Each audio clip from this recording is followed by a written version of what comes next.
Amém. Vamos abrir a Bíblia, a palavra de Deus, irmãos, na primeira carta do apóstolo Paulo a Timóteo. Estamos caminhando para o encerramento da carta, ainda não será hoje, pelo menos da explicação, não é, dessa primeira carta. Hoje nós nos focaremos em 3 versos, 17, 18 e 19, capítulo 6 de 1 Timóteo, versículos 17 a 19.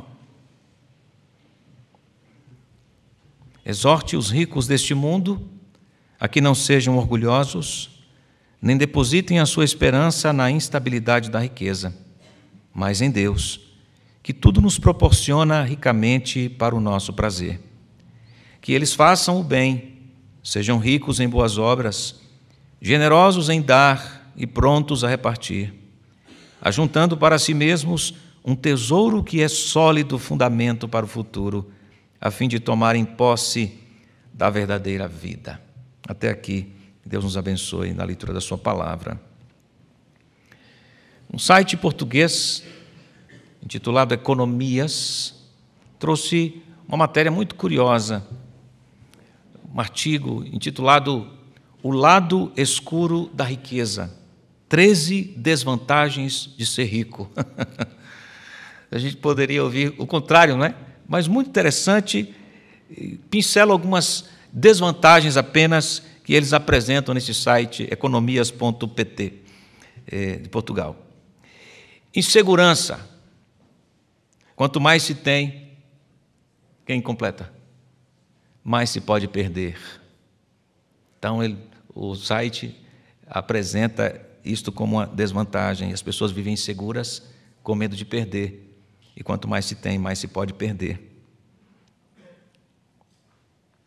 Alguns jogadores do Palmeiras que o digam, não? Isolamento. Por vezes, quem tem muito, pouco tem ao nível de verdadeiros amigos. Quem tem muito costuma viver solitariamente. Apesar da fortuna, diz o artigo, o dinheiro é também um fosso onde a pessoa se enterra, às vezes, sozinha. Hostilidade, outra desvantagem apresentada lá. Porque os ricos também podem ser vistos como gananciosos, pretensiosos, arrogantes, exibicionistas. E são, por conta desta impressão que alguns têm, rejeitados pela grande massa. O sucesso pode corresponder à perda de outros e a mágoa destes. Vício. Se, por outro lado, quanto mais se tem, mais se pode perder, aqui, no tema vício, quanto mais se tem, complete, mais se quer, não é? Quanto mais se tem, mais se quer. E as pessoas quase não dormem, pensando em maneiras de multiplicar o que já tem em abundância. Quanto mais se tem, mais se quer. Comparações. Ser rico é viver eternamente em comparação com os outros, porque haverá sempre alguém mais rico, mais rico, mais rico. Perda de controle pessoal. Quem é rico tem a desvantagem de pensar demasiado em dinheiro e de fazer a sua vida em redor do dinheiro. Incerteza. Quem for rico tem também o problema de desconfiar das intenções das outras pessoas. Será que essa pessoa está se aproximando de mim realmente interessada na amizade ou está interessada no que eu tenho? Então as pessoas vivem cercadas pela incerteza. E aqui nós nos deparamos, quase no finalzinho da carta de Paulo a Timóteo, com essa exortação aos ricos. Deus condena a riqueza? É um pecado ser rico? Nós encontramos aqui que não. Deus não condena a riqueza, Deus condena o amor à riqueza. Deus não condena ser rico, não é pecado ser rico. O pecado está em colocar o coração na riqueza.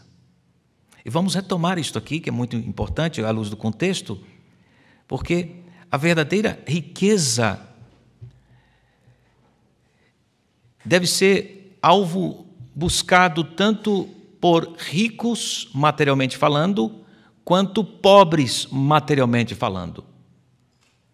Tanto ricos quanto pobres, materialmente, precisam focar a maior das riquezas, a fim de que suas vidas sejam equilibradas no tendo muito ou tendo pouco. Porque o orgulho, que é o tema, nós vamos tratar já disto, afeta tanto quem tem quanto quem não tem. Eu conheço uma porção de pobres orgulhosos e conheço ricos orgulhosos. Então a questão é qual é o foco de ambos, ricos e pobres. Qual é o alvo que ambos devem considerar, o investimento maior que ambos precisam comungar. E ambos devem olhar para viver bem, para a mesma direção. Observe que no finalzinho da sessão anterior, volte comigo aí para o final da sessão anterior, eu me refiro aqui aos versículos 15, 16, o apóstolo Paulo, inspirado pelo Espírito de Deus, levanta uma adoração ao Senhor, uma doxologia aqui, enaltecendo o Senhor Jesus. E ele diz, no versículo 15, sobre a manifestação do Senhor Jesus, a qual, no tempo certo, há de ser revelada pelo bendito e único soberano, o Rei dos reis e Senhor dos senhores. Olha que apontamento sublime que Paulo está fazendo aqui, para que olhemos, considerando quem é o único soberano, quem é o Rei dos reis, quem é o Senhor dos senhores. E ele continua, o único que possui imortalidade, que habita em luz inacessível, a quem ninguém jamais viu nem é capaz de ver. Este se revelou. Este Deus imortal, que habita em luz inacessível, a quem ninguém jamais viu nem é capaz de ver, se revelou, de maneira que tornasse possível pecadores finitos, paupérrimos, criaturas, vê-lo em seu Filho Jesus Cristo. A Ele, adoração, honra e poder eterno. É o Deus invisível, que apesar de tão grande poder no seu ser, quis se mostrar de forma compreensível ao homem, através da revelação do seu Filho, Jesus Cristo, que se encarnou e habitou entre nós. Foi este amado Filho Jesus Cristo quem disse, quem vê a mim, vê o Pai. E só através dele, isto é, Jesus Cristo, nós podemos nos achegar a Deus e, consequentemente, contemplá-lo de forma aceitável, possível, o invisível que se fez visível através do Filho eterno. Que riqueza maravilhosa esta, não é?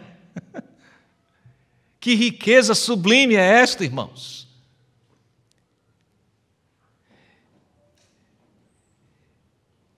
Se você se acostumou ouvindo estas riquezas, precisa pedir a Deus que aqueça novamente o seu coração, para que você fique impactado todas as vezes que for lembrado dessas riquezas, dessa riqueza, dessa singular manifestação, desta singular revelação. E o nosso coração precisa realmente ser invadido pela chama poderosa de alguém que veio até nós. A chama do amor deve brilhar nos nossos corações todas as vezes que formos direcionados, relembrados desta riqueza sublime. Deus, o Deus eterno, se fez carne, habitou entre nós e se relaciona conosco. Que tesouro glorioso! O invisível se fazendo visível. Porque é importante o coração estar queimando por isso, considerando as implicações disto. Porque dificilmente um coração queimado, aceso por esta riqueza, vai trocá-la por outra coisa. E este é o problema central do dinheiro, da riqueza material. Que por conta do nosso pecado, enxergamos a riqueza material como um redentor, algo que vai nos trazer felicidade. É tudo o que nós precisamos. Dinheiro na conta, ao invés de dizer como dinheiro no bolso é vendaval, essa foi longe, né? Dinheiro na conta, fama, poder, o dinheiro compra tudo. Assim dizem alguns por aí. Teria algo mais sublime e rico que o mistério da revelação do Senhor Jesus? À luz dessa doxologia, o apóstolo Paulo exorta os irmãos que eram ricos na igreja, que tinham algum tipo de riqueza material, que considerassem a perene riqueza que é esta, a saber, Cristo Jesus. Irmãos amados da igreja de Éfeso, vocês que foram abonados pela graça de Deus, têm uma condição favorável financeiramente, considerem qual é a maior riqueza que vocês têm, e não é material. A riqueza é Cristo. O apóstolo inspirado já falou na carta sobre aqueles que não gozavam de riqueza, tinham uma vida simples, modesta materialmente, mas que haviam sido alcançados pela riqueza do Evangelho. Capítulo 6, versículo 1, por exemplo, os escravos. O apóstolo já tinha revelado um dos problemas dos falsos mestres, que usavam a fé, a crença dos crentes para enriquecimento próprio. Capítulo 6, versículos 5 e 6. Um traço, uma marca encontrada nos falsos mestres era a ganância e o interesse pelo enriquecimento. O apóstolo já tinha avisado do perigo de viver para enriquecer-se. Versículo 9 do capítulo 6, mas os que querem ficar ricos caem em tentação. E no versículo 10, a razão, porque o amor ao dinheiro é a raiz de todos os males. E muitos que trilharam por esse caminho mostraram qual é o fim de tal investimento. Está aí no verso 10. Porque o amor ao dinheiro é a raiz de todos os males, e alguns nessa cobiça se desviaram da fé e atormentaram a si mesmos com muitas dores.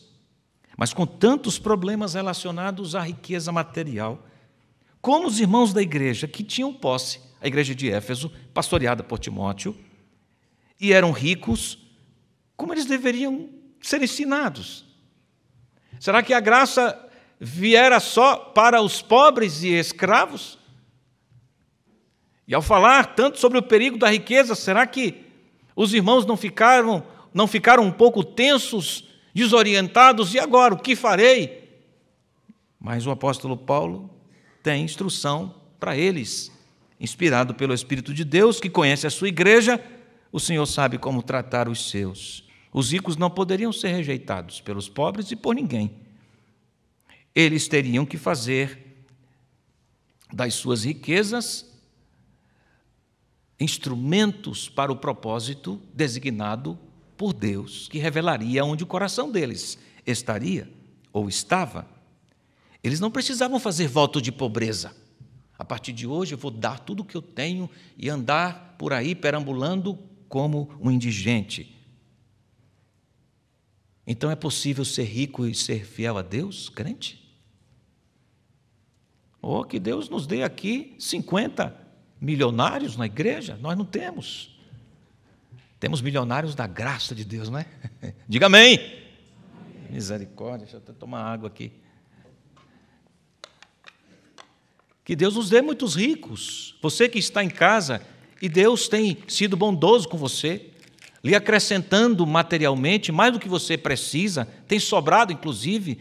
É possível servir a Deus, ser fiel a Deus, amar a Deus e seguir, tocar a sua vida de maneira agradável a Deus, sendo rico, sim. E é isso que nós aprendemos aqui. Para orientar esses irmãos crentes da igreja em Éfeso, que desfrutavam de riqueza, Paulo ordena a Timóteo que exorte aos ricos da igreja. Imediatamente, Paulo lembra o caráter de transitoriedade da riqueza material. Olha como que isso acontece. No versículo 17. Exorte os ricos deste mundo. A ideia aqui mesmo tem a ver com o trabalho do discipulado, do ensino, da instrução, dentro do fundamento da dinâmica, do aconselhamento. Exorte os ricos deste mundo, a que não sejam orgulhosos. Em outra tradução, nós vamos encontrar assim: exorte os ricos do presente século. Esta é uma expressão, uma tradução até interessante aqui para a ideia, no contexto, de contrariedade, de aspectos contrários, para mostrar que aquele que nos foi dado como tesouro que é eterno, agora tem abençoado irmãos com benesses, bênçãos, que são temporais, porque do presente século, deste mundo, dando-nos a lembrança de que termina isso. A riqueza material não dura para sempre. Ela acaba. Percebem aqui o contraste entre o que é eterno e já foi dito como tesouro sublime, e agora os que são beneficiados neste tempo. E podem não ser em outro momento, em outro tempo, porque a riqueza é temporária. A primeira coisa que os irmãos ricos deveriam considerar é que a riqueza material era transitória. Ela veio e ela vai. A questão aqui é como eles devem lidar da melhor maneira possível com a transitoriedade desses recursos. Eles deveriam viver de modo a considerar que as coisas materiais não são eternas. Por isso a lembrança, ricos do presente século. E aí, a partir daí, encontraremos uma estrutura que é simples de guardar. Tenho certeza que você vai guardar isso e levar para casa. A estrutura está alinhada assim: ser e fazer. Fácil, não é? Ser e fazer. Então, nós temos dois elementos relacionados a ser e dois elementos relacionados a fazer. Aí nós temos o caráter negativo do ser e o caráter positivo do ser. Depois temos o caráter negativo do fazer e o caráter positivo do fazer. Fácil, não é? Ser e fazer. Vamos encontrar o caráter negativo do ser e o caráter negativo do fazer. Vai sair uma música hip hop já aqui. Depois nós temos o caráter positivo do ser e o caráter positivo do fazer. Vamos ao texto e isso vai ficar muito claro para vocês. Versículo 17. Exorta os ricos deste mundo, do presente século, que não sejam, não, negativo, sejam. Que os ricos não sejam orgulhosos. Qual é o caráter negativo do ser?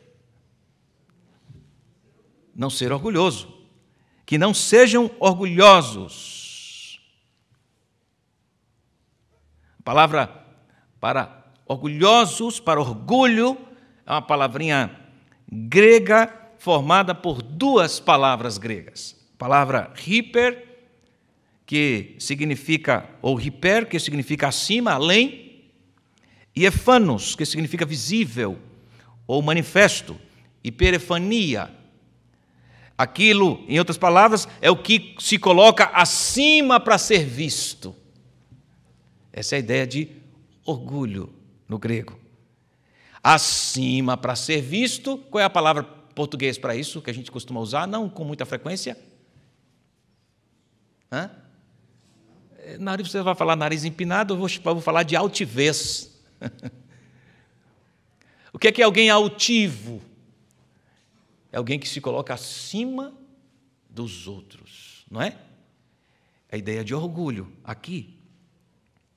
A palavra, então, é usada frequentemente no Novo Testamento para se referir à arrogância, à presunção em relação a Deus e aos outros.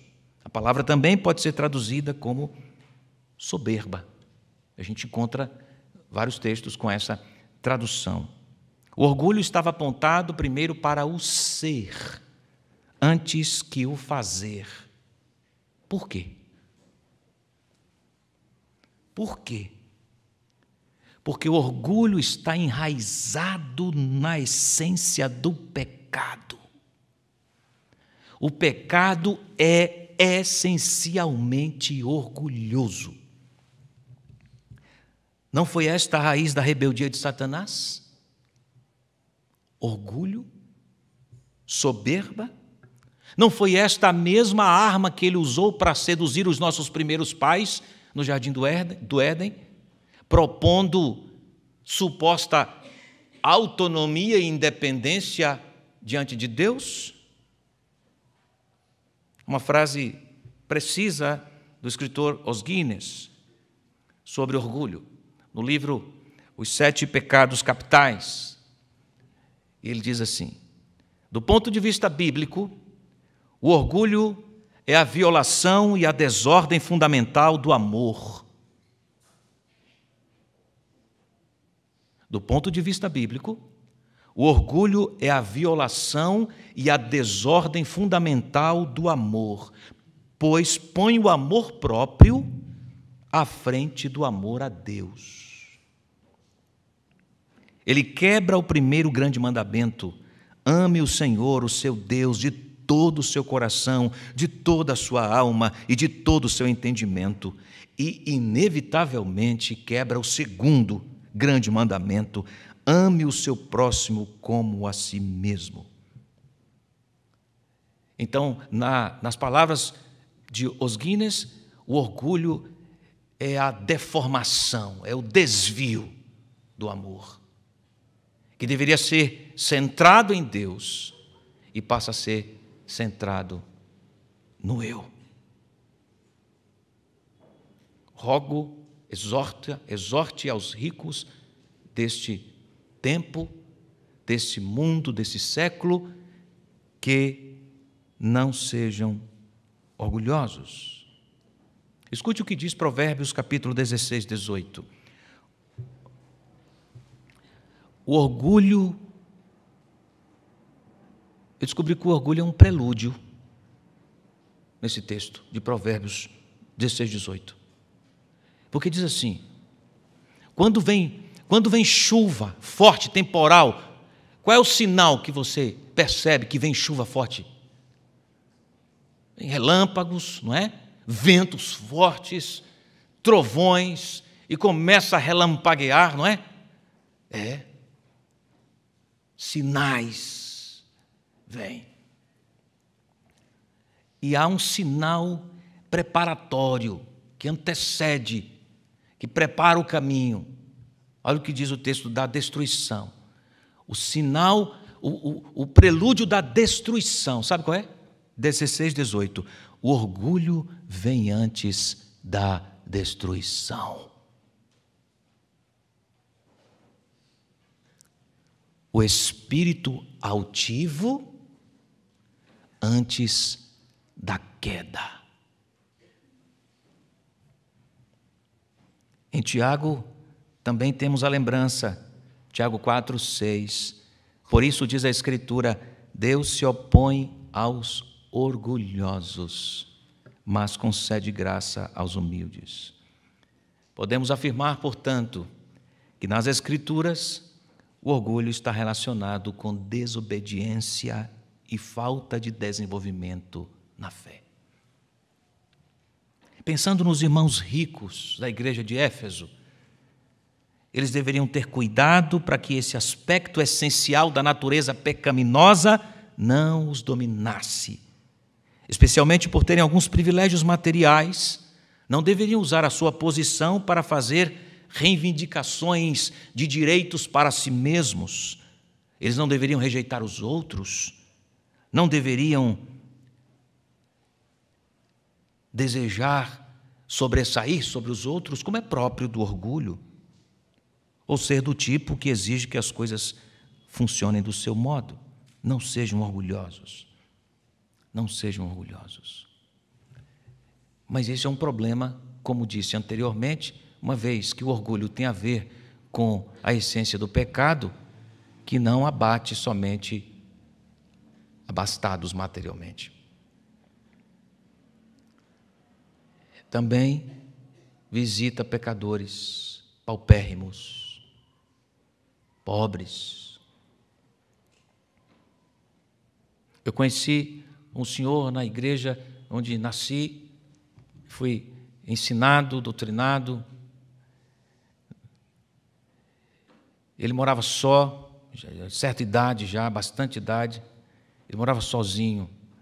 Nunca tinha se casado, morava só. Envelheceu e morava sozinho. E sempre ia na barraca de meu pai, na feira, conversar com ele. Às vezes passava a tarde. Eu, garotinho, ia lá perturbar meu pai, chupar as mangas, comer as bananas e tomar as broncas de papai, né? E aprendi a escolher coco seco, depois de tomar as águas todas deles. E eu ouvi as conversas desse irmão da igreja e percebi, mesmo pequeno, quão orgulhoso ele era. Ele nunca estava errado. E algumas disputas eu presenciei, algumas discussões dele com meu pai ali na barraca. Ele era tão orgulhoso que ele chegava na igreja com mau cheiro, sabe? Mal cheiroso, roupa velha rasgada, mas mal cheiroso. E os irmãos preocupados como poderiam abordá-lo, quem sabe compraram uma roupa nova para ele. Ele se ofendia porque alguém lhe presenteava uma roupa nova, um sabonete, um desodorante. Ele ficava ofendido quando alguém queria ajudar. Quando alguém oferecia, leva para casa fulano de tal, esse prato aqui da igreja, essa comida, ele ficava ofendido, porque alguém lhe ofereceu comida para levar para casa. Foi tão triste o fim desse irmão aqui. Ele contraiu hanseníase, para você imaginar o ambiente da casa dele, que não deixava ninguém entrar nem limpar a casa dele. Ele pegou hanseníase. E a dificuldade era encontrar alguém que ele aceitasse para cuidar dele. E ele estava, em um dos momentos de atendimento, se transportando de uma cidade para outra, numa ambulância, e a ambulância se chocou no caminho, ele morreu ali sozinho. Sozinho. Toda vez que eu estudo esse tema do orgulho, essa memória de infância me vem relacionando com esse irmão. Que triste isso, não é? Ele não era rico financeiramente. Era muito necessitado, mas não aceitava a ajuda da igreja. Para nada. Orgulho é um problema do pecador. O rico deveria ter cuidado com o orgulho. Não podia ser orgulhoso. Porque o orgulho é o aviso que vem ruína. E também o pobre não está fora disso. Então, o primeiro caráter é o caráter negativo do ser. Não sejam. Agora, o caráter negativo do Está vendo que vocês já memorizaram? Já pegaram? O caráter negativo do fazer. Veja, nem depositem a sua esperança na instabilidade da riqueza. Os crentes ricos não deveriam ser orgulhosos e não deveriam colocar a confiança deles no seu poder de ação, na sua capacidade pessoal, levando-os a serem presunçosos. Por quê? Porque a riqueza é incerta, é instável, e não é assim mesmo? Ora se tem, ora não se tem mais. Colocar a esperança, portanto, na riqueza é um suicídio, é cair num abismo. Então, Paulo está dizendo, inspirado pelo Espírito de Deus, aos irmãos: cuidado com o foco da esperança de vocês. Não façam assim. Não coloquem a esperança de vocês, não depositem. Percebe a linguagem de investimento aqui? Riqueza, depósito. Não depositem o que é caríssimo para vocês, a sua esperança na instabilidade da riqueza. Agora observem o caráter positivo do ser. Está aí. Não depositem a sua confiança na instabilidade da riqueza, mas em Deus, que tudo nos proporciona ricamente para o nosso prazer, que eles façam o bem, sejam ricos em boas obras. Aqui eu faço uma inversão na ordem do texto. Sejam ricos em boas obras. Ou seja, do modo pelo qual Deus tem atendido vocês, mais do que vocês precisam, também sejam generosos para ajudar outros. Sejam prósperos em ações de auxílio, de ajuda. Boas obras. Boas obras. Que coisa preciosa isto. Pratiquem o bem. Sejam ricos em boas obras. Como consequência de que vocês são supridos por Deus, agora no temporal e no eterno, nesta vida e na outra. Como consequência de que vocês sabem quem Deus é, então vocês se espelhem em Deus, no Deus de vocês, o Deus verdadeiro. Como que vocês espelham Deus? Praticando o bem, sendo rico em boas obras. O crente rico não deveria ignorar a prática de obras que resplandece o belo Deus. Não se pratica boas obras para alcançar graça da salvação, graça de Deus, para aliviar consciência. Não é esse o fundamento da prática das boas obras nas Escrituras. As práticas das boas obras nas Escrituras têm a ver com refletir Deus, conduzir as pessoas que são afetadas, tocadas pela assistência das nossas mãos a Deus. Não é isso que Jesus diz no Sermão do Monte, Mateus capítulo 5? Assim brilhe também as vossas boas obras diante dos homens, para que estes vejam. Assim brilhe também a vossa luz diante dos homens, para que estes vejam as vossas boas obras e glorifiquem a vosso Pai que está nos céus. Então, o caráter positivo do ser é: sejam prósperos, ricos em boas obras, generosos em dar e prontos a repartir. Lembra do Sméagol, da saga O Senhor dos Anéis, que não queria repartir o anel com ninguém? Aliás, a história dele no romance é trágica, terrível, triste. Condenado a viver sozinho por conta da avareza. Ele foi seduzido pelo poder do anel. E o anel não aceitava compartilhar, repartir, entregar. Qual é a frase comum dele? Meu precioso.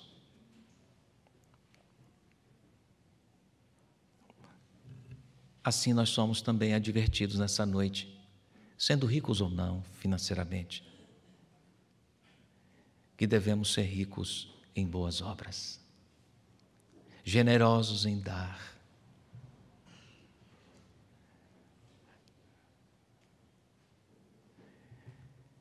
É possível que aqui seja um problema para nós, para muitos de nós. Quando implica dinheiro, o semblante até muda. Olha, irmãos, nós precisamos fazer aqui um movimento, etc. e tal, mas os irmãos precisam dar, colaborar. Aí pronto, aí o semblante muda, aí já se põe um cadeado no bolso, né? E se esquece a senha, ou perde a chave. Não deveria ser assim, não. Devemos ser ricos em dar. No texto da primeira carta à igreja em Corinto, a segunda carta, na verdade, quando fala de generosidade, estimulando a igreja em Corinto a ser dadivosa, generosa, o apóstolo Paulo diz assim, versículo 7, 2 Coríntios 8, 7. Deixe-me ler o versículo primeiro para que entendamos aqui o que está acontecendo, então. Também, irmãos, queremos que estejam informados a respeito da graça de Deus que foi concedida às igrejas da Macedônia, igrejas pobres, as igrejas da Macedônia. Porque no meio de muita prova de tribulação, as igrejas da Macedônia manifestaram abundância de alegria e a profunda pobreza deles, profunda pobreza, era um estado de, mesmo na condição paupérrima, esta ideia, eles eram mesmos paupérrimos, a profunda pobreza deles transbordou em grande riqueza de generosidade. Porque posso testemunhar que, na medida de suas posses e mesmo acima delas, eles contribuíram de forma voluntária, pedindo-nos com muita insistência a graça de participarem dessa assistência aos santos. E não somente fizeram como nós esperávamos, mas, pela vontade de Deus, deram a si mesmos ser. Primeiro ao Senhor, depois a nós fazer. Isto nos levou a recomendar a Tito que, assim como havia começado, também completasse esta graça entre vocês.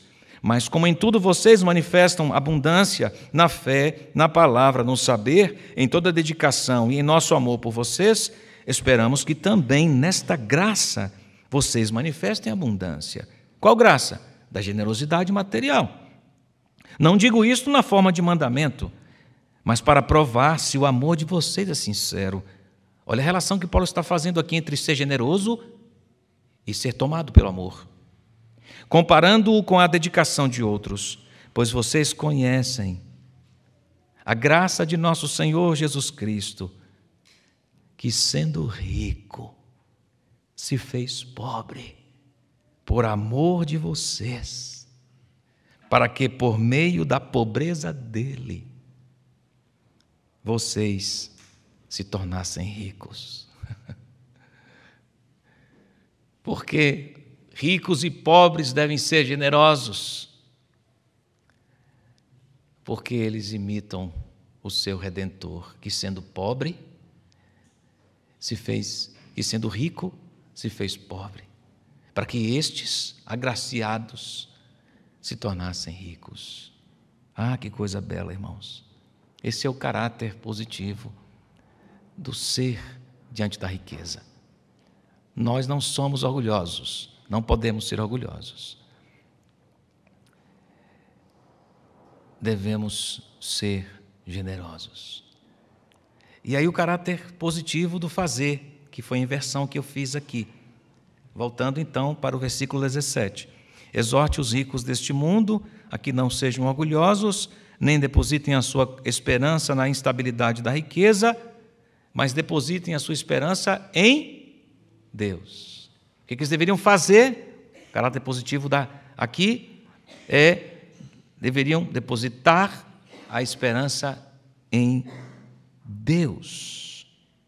Tem a ver onde estamos, diante de quem nos molda para sermos o que somos. Porque se conheço quem Deus é, então eu sei que Ele é o único foco de minha esperança. Em Deus, sou atraído para a segurança de quem Ele é. Quem Deus é, irmãos?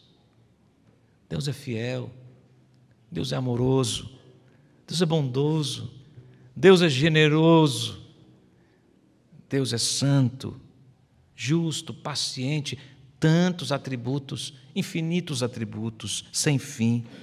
E eu preciso conhecê-lo dia a dia para que eu não caia na cilada do amor ao dinheiro e do orgulho, mas que eu seja dadivoso e serei necessariamente dadivoso se conheço a Deus, pois Deus é dadivoso e quem conhece a Deus reflete Deus.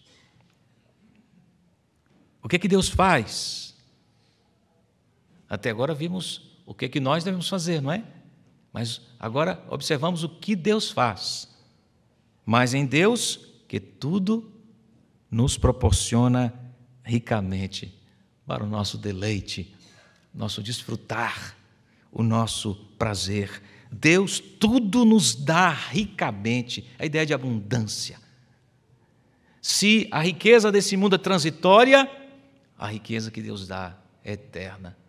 E nessa entrega esplêndida, gloriosa, incomparável, de tantos benefícios espirituais, Ele, por sua graça, também nos estende as bênçãos materiais. Todo mundo veio com roupa bonita para a igreja hoje, não é?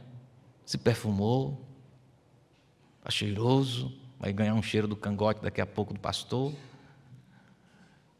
Só se estiver cheiroso, nada. Todo mundo vai sair daqui, vai comer alguma coisa quando chegar em casa, não é assim? E quem não vai comer, que está de dieta, não é porque não tem o que comer em casa. Nem que seja um miojo cru, tem. É porque eu falo miojo cru, porque lá em casa tem uns fãs de miojo cru, que é um negócio sério, que eu não sei como é que come aquele cru, viu? Não é, Ilan? Jesus amado. Não precisa gastar muito dinheiro com ele, não. Compra 5 pacotes de miojo, ele come aquele negócio cru e não engorda. Deixa ele chegar nos 47.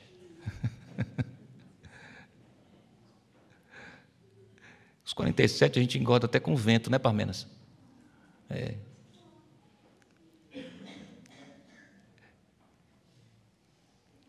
Deus faz conosco, irmãos, mais do que nós precisamos, não é? Deus nos dá mais do que a gente precisa, irmãos. A gente deveria ser mais grato com isso, com Deus. A gente é tão queixoso, não é verdade? Uma senhora procurou o médico queixosa porque estava com um calo no pé. Estava se queixando porque não podia caminhar, porque aquilo estava doendo.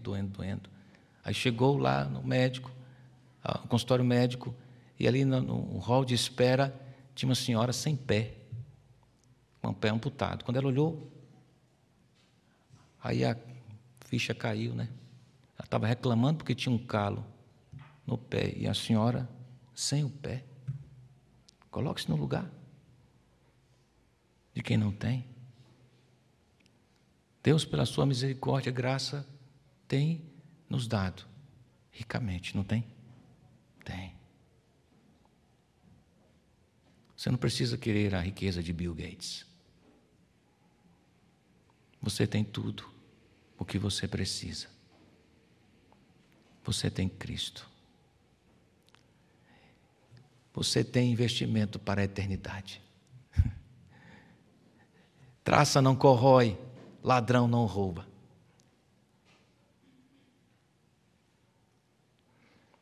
Já percebeu que tem aumentado o número de produções cinematográficas relacionadas a roubo de banco, a caça de papel e por aí vai?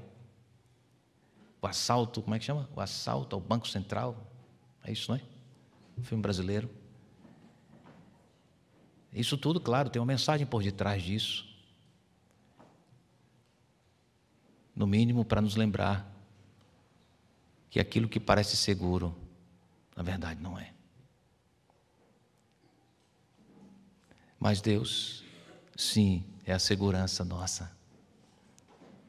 Notem as expressões aqui. Tudo ricamente aprazimento, prazer, deleite. Deus é a fonte da verdadeira riqueza, não é? Somente Ele concede abundantemente tudo para o nosso contentamento nele. Ele supre a nossa vida com as coisas materiais para que sejamos sustentados e nosso coração esteja nele, não no suprimento material, mas no supridor. Que Deus maravilhoso! Sejam e façam. Que eles façam o bem, sejam ricos em boas obras, generosos em dar e prontos a repartir, ajuntando para si mesmos um tesouro que é sólido fundamento para o futuro, a fim de tomarem posse da verdadeira vida. É assim que nós nos envolvemos e investimos a nossa vida, naquilo que não passa e usando os recursos que Deus tem nos dado. Porque Deus é generoso. Ele é chamado de Pai dos necessitados. Porque Deus amou o mundo de tal maneira que deu o seu Filho unigênito, para que todo aquele que nele crer não pereça, mas tenha a vida eterna. Então nós temos Deus dando para nós e nos ensinando a dar aos outros. Nunca é nessa esfera acumulativo para nós mesmos. Deus nos dá e vai para servir a causa, o reino, vai para abençoar. Nós não somos escravos do dinheiro, nós trabalhamos por uma riqueza eterna que não passa. É a ideia de sólido fundamento aqui no texto, em contraste com a instabilidade da riqueza material, da transitoriedade do material. O sólido fundamento é o investimento do crente, que conhece e ama a Deus, que se apoderou da verdadeira vida. Meus irmãos, que o Senhor nos faça uma igreja rica. Materialmente, por que não? Ou que o Senhor nos dê a visão correta se perdermos tudo e nos tornarmos paupérrimos. Que o nosso coração esteja nele. E o nosso investimento que nunca é perdido, que nunca perde o valor, nem com a queda da bolsa. Que o nosso investimento seja considerado em todos os nossos movimentos de generosidade. Nós sempre podemos dar mais, irmãos. Sempre podemos. Aqui estão as igrejas da Macedônia no texto lembrado. Sempre podemos. E quando não temos o que dar, damos a nós mesmos. Nos voluntariamos. Nós temos muitos projetos na igreja, Betel, muitos desafios. Normalmente, eles estão sempre demandando recurso de gente, material, financeiro. Nós sempre podemos dar mais, quando entendemos que o que Deus nos deu não é apenas para o nosso deleite tão somente. Você se deleita nisso, isto é, você desfruta dessas benesses, mas a finalidade é entregar, servir, abençoar o outro, porque Deus fez isto conosco. Deu de si mesmo para nós. Nesse sentido, é inadmissível ou seria uma impropriedade de termos, crente avarento. Crente ganancioso, é uma impropriedade de termos, porque crente não combina com ganância, não combina com avareza, também não combina com orgulho.